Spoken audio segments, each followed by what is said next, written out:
બનાસકાંઠા જિલ્લામાં આગામી દિવસોમાં ભારે વરસાદની આગાહીને ધ્યાનમાં લઈ મહત્વના પગલાં લેવામાં આવ્યા છે. જિલ્લા પ્રશાસન દ્વારા કંટ્રોલ રૂમ શરૂ કરવામાં આવ્યો છે, જ્યાં સતત સ્થિતિની મોનિટરિંગ કરવામાં આવી રહી છે. ડીસાના ધારાસભ્ય શ્રી પ્રવીણ માળીએ આજે કંટ્રોલ રૂમની મુલાકાતે પહોંચ્યા હતા. તેમણે સ્થળ પર હાજર મામલતદાર અને અધિકારીઓ સાથે ચર્ચા કરી સ્થિતિનું નિરીક્ષણ કર્યું હતું.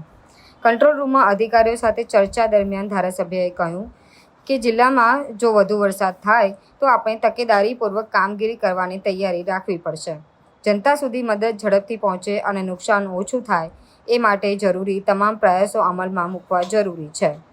વિભાગની આગાહીના પગલે સ્ટેટ ડિઝાસ્ટર અને ડિસ્ટ્રિક્ટ ડિઝાસ્ટરે જે રીતે આયોજન કર્યું છે અને માન્ય ભૂપેન્દ્રભાઈના સૂચનોથી એમને સમગ્ર તંત્રને આદેશ કરેલા છે કે દરેક જણે સતર્કતા રહેવું, ડિઝાસ્ટરમાં જે પણ કામગીરી કરવી પડે તે કરવા માટેના સૂચનો કર્યા છે.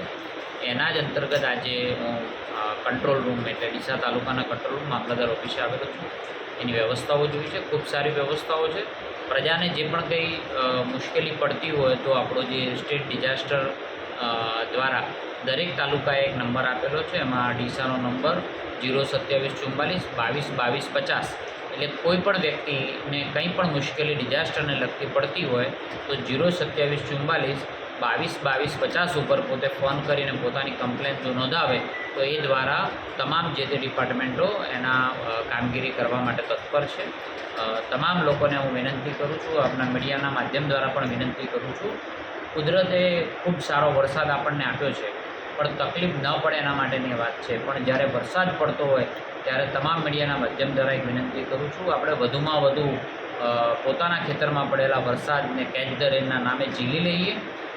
વરસાદરૂપી પ્રસાદ ભગવાને જે આપણને આપ્યો છે એ બોર રિચાર્જ, કુવા રિચાર્જ કરીએ. ખૂબ બધા લોકો કરી રહ્યા છે, એના વિડીયો પણ આવી રહ્યા છે.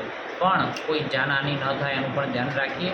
કંઈ પણ મુશ્કેલી પડે તો આપણા ડિઝાસ્ટરની અંદર જણાવવા માટે વિનંતી.